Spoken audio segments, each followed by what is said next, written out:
My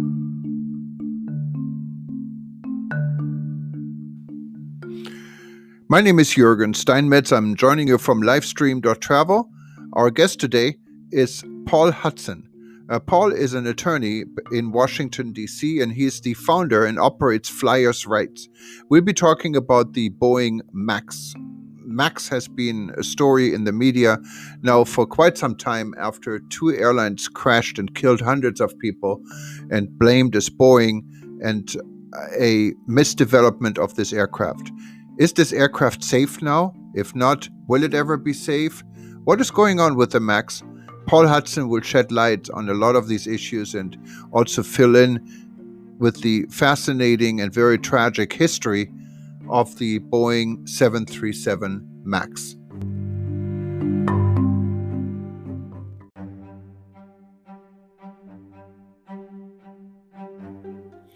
This session is supported by Rebuilding.travel. Rebuilding.travel is an initiative started by this publication and by me, together with Dr. Peter Tarlow, a safety security expert in Texas, and Dr. Taleb Rifai, the former Secretary General for the UNWTO. Rebuilding.travel is a global discussion with tourism leaders in 120 countries right now. It includes ministers of tourism, but it also includes tour guides and anyone else who is involved in our global business. We're all discussing a way out, a way forward, and Rebuilding.travel is also behind the Safer Tourism Seal. The Safer Tourism Seal is a recognition and based mostly on self-assessment on businesses and meant for businesses that are reopening the industry and keeping their staff and their guests safe. Safer Tourism Seal also has the International Hall of Tourism Heroes. These are people recognized for their work in fighting this virus, parts of our industry, and you can nominate anyone. There's no charge for any of this. And get involved in safertourismseal.com and Rebuilding.travel. Enjoy this event. Hi, good afternoon. My name is Jürgen Steinmetz, and I'm joining you from livestream.travel in Honolulu. And with me today is Paul Hudson. He's joining us from Washington, D.C. And Paul is an advocate. He's an attorney, and he is head of Flyers Rights, an organization based in Washington that has helped airline passengers in the United States and around the world to make their voice heard. Paul has been involved in the issue we all heard about the Boeing MAX, what caused two airlines to crash, one in Indonesia and then one in Ethiopia. And Paul has been following and actually been very active in the development of making the Boeing MAX a more safer plane. Where does this stand, Paul? Well, where it stands is that the FAA has apparently decided they're going to unground the MAX, and we expect the decision to formally come out later this month. But unfortunately, they're asking the public to take their word for it that the plane is now safe, and the word, of course, of Boeing.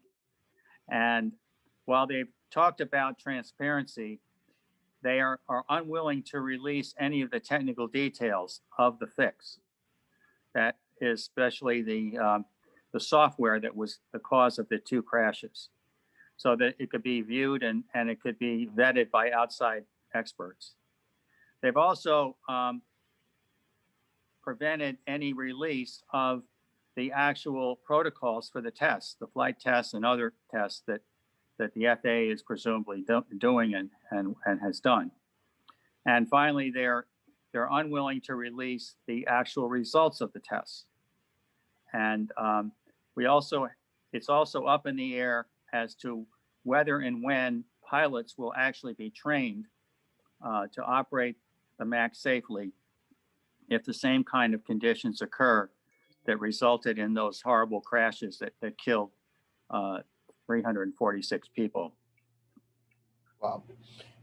And this is going on for quite some time. And I think there are different steps before we even got into pointing the finger at Boeing. The fingers were pointed at pilots and at other issues.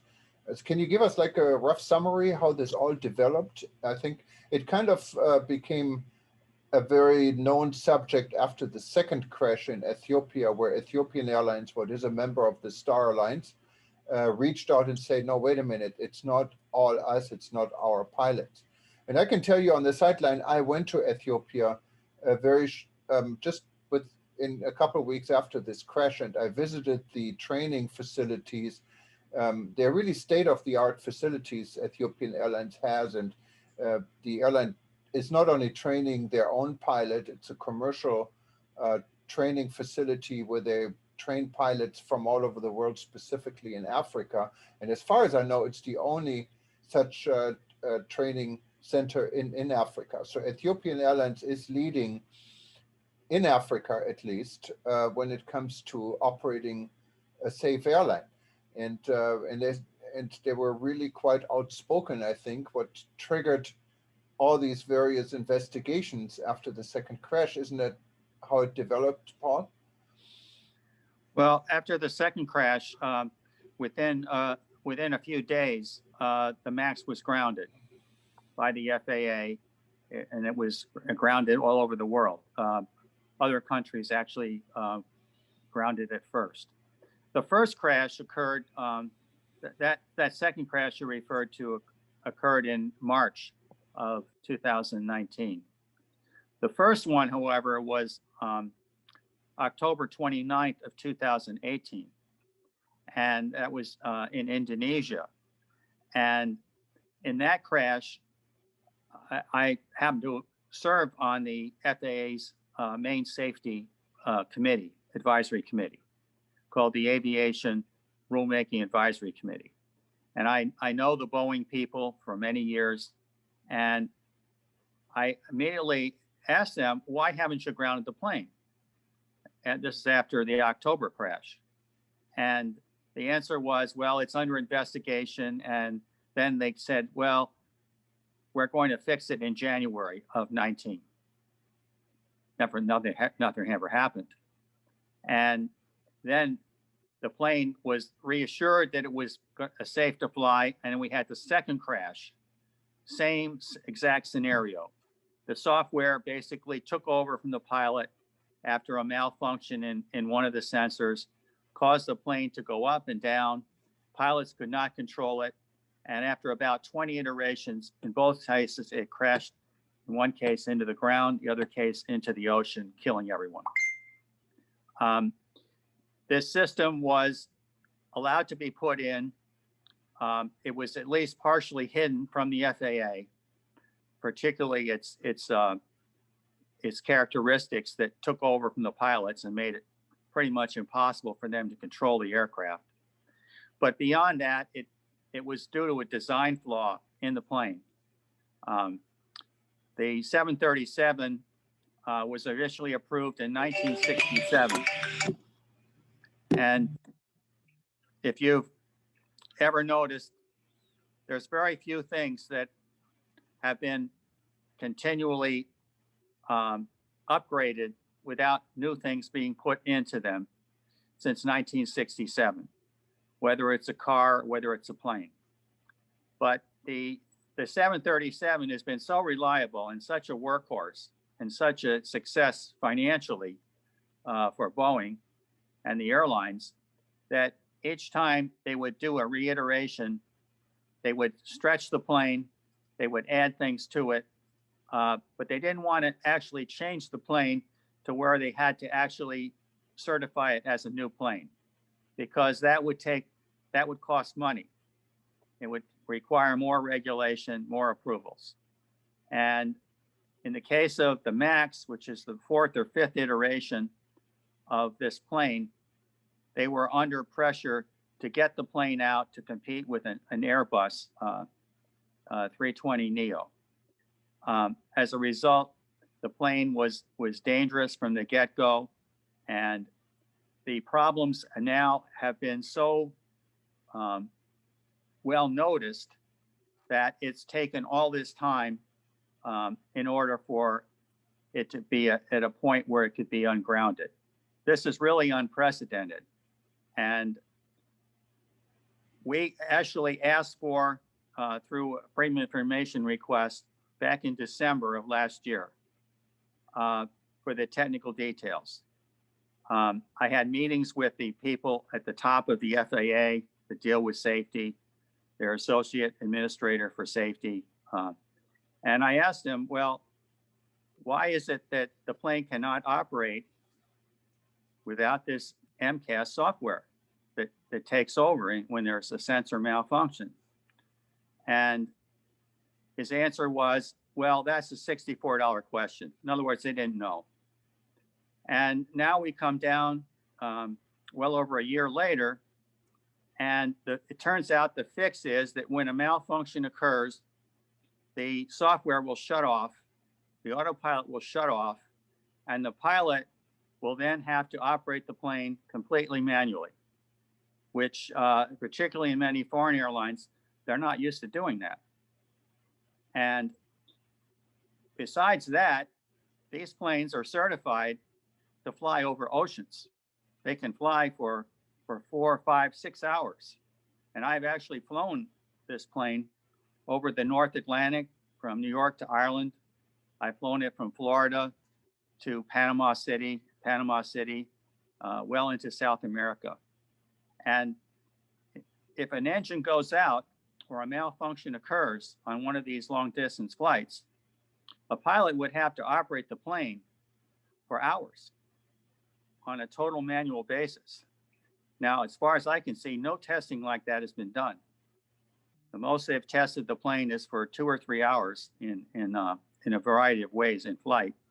And these emergency conditions are too dangerous to operate in actual planes. You have to do them in a simulator. It's called a full motion simulator. There's only a few of those in the world. And pilots are going to be apparently asked to operate the plane without training. The last proposal of Boeing only called for a 55-minute iPad tutorial. And the top pilots in the world testified before Congress saying that you have to have what they call muscle memory. In other words, your reaction has to be almost instantaneous, within at most a matter of seconds, not only for this condition, but for approximately 100 other emergency conditions.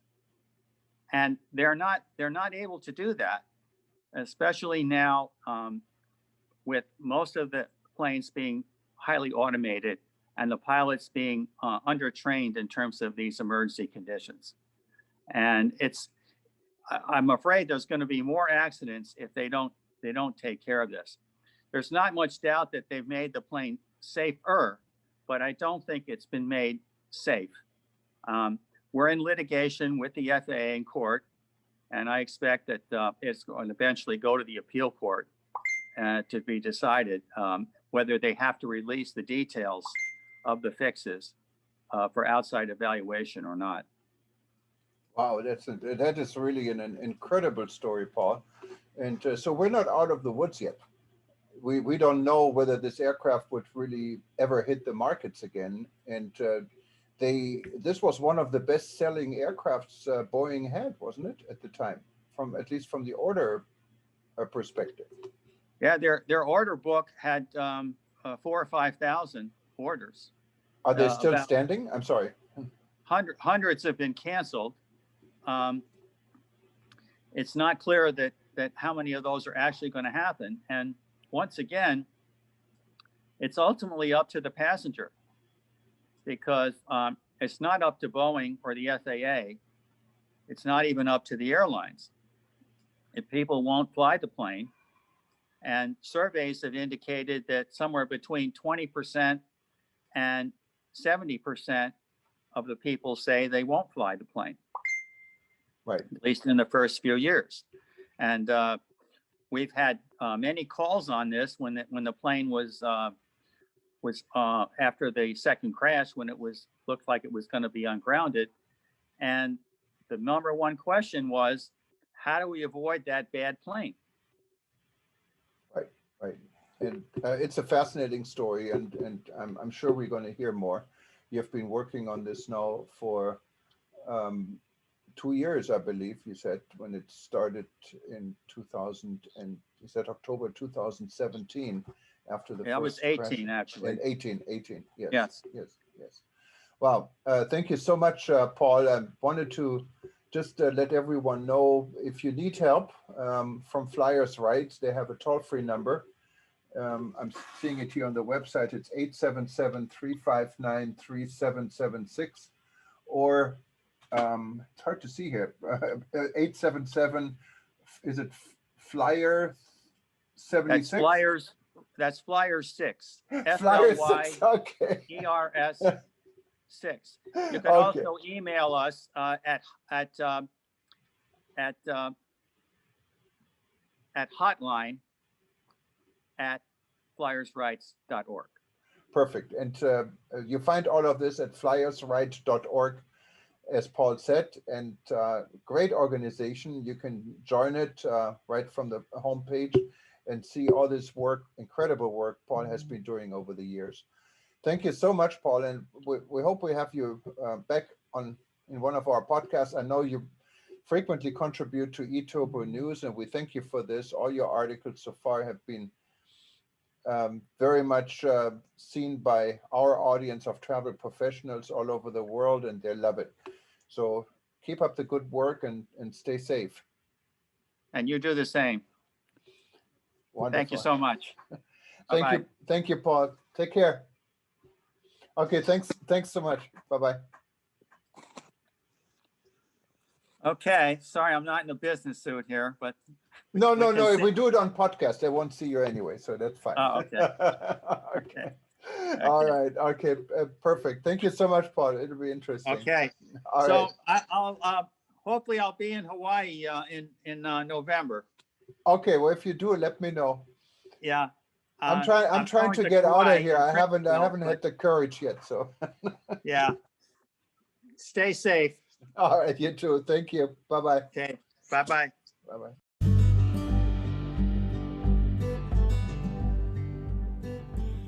Thank you for listening to another edition from Livestream.travel. We will be back with more updates from eTurbo News soon. If you have any questions or you like to be featured in one of our upcoming editions, simply go to livestream.travel and click on Contact.